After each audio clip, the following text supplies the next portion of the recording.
Well now, let me tell you something. Back when I was laid up in that Dutch clinic, 18 rooms, clean as a preacher's Sunday shirt, I leaned over to one of the nurses and said, "Mum, give it a little time, and you'll be treating presidents in here, one after another, like folks waiting for pie." Looking back, that was a fool's prophecy, but Lord knows we've been punched through on every side since then. Take that fella Macron, can't say I care for him, not even enough to dislike him proper. Has got this strange smell of store-bought importance, like cologne that's been sitting open too long, probably intentional. Now Chirac, that man had flavor, a real riverboat gambler type, with a grin that said he knew 3 secrets you didn't. Shudder, carved from old timber, the kind that creaks but never breaks.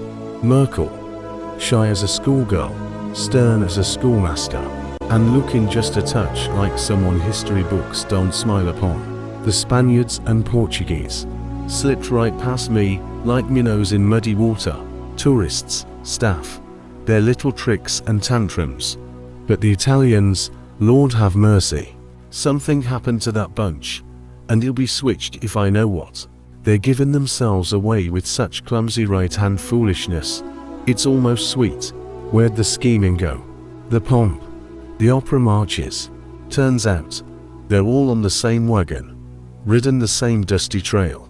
They took off on some cosmic, prison-flavored digital master plan, which, in the end, turned out to be the fever dream of some poor confused soul who suddenly realized he was just a button on a much bigger coat. So he panicked, flapped his arms, tried to feel out the walls, and found out there weren't no walls at all. And that's when everybody else caught on. We done climbed into a place with no borders, no fences, no bottom, and the whole puffed up contraption is rolling straight into the abyss, whistling as it goes. Every day I look around and say, "Folks, you're serious right now." And for the first time in a long while, I feel downright sane, seeing things clear as moonshine, even if what I'm seeing is one mighty mess. One day it's art, next day it's war jitters, layers stacking up like honeycomb. Soon enough the dead weight's gonna fall off, and it'll take with it the poor fool who built this carnival was stuck ridden. And the trouble ain't sickness, it's morality. That Catholic, portable, confused morality that tries to tame folks by telling them not to touch what they're already thinking about.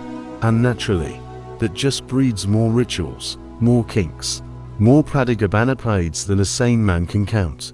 Meanwhile, the Americans were busy building the future.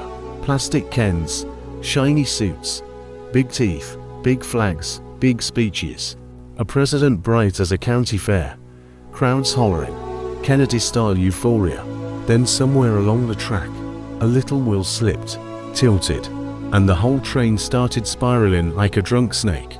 Everybody stared at the confused Copton Adarchit, who kept offering solutions so tacky and pitiful that even his own folks finally saw the joke. But admit it, oh no, pride's a stubborn mule, and so the dominoes started falling. Now the whole world feels like Hitler's bunker. Orders, screams, latex love hiding in the closet, hoping the boss won't find it. Poisons, plots, the whole soap opera. As for Trump, he ain't sick. He's a sharp, risky businessman who figured out the so-called architect is a clown in borrowed boots. Trump's a believer, I know that. And suddenly he's knee-deep in this circus, feeling like a grown man stuck in a child's puppet show that just won't end. Poor Donald, caught in a whirlpool of disappointment. He's capable, he's clever, and he knows he's gotta act. But every day, the mud gets deeper. He thought he was playing, and then the game swallowed him whole. What we need is shock therapy. Just toss that wannabe architect into the very pit he was digging, and the rest of us, we gotta pull the brake. Otherwise we'll end up like at Wolan's ball, running around in colorful robes, and then suddenly, bam, broke, blind, depressed, hungover, and praying that the Belarusian grasshopper in a cap doesn't decide to show the world just how much anger has been bottling up.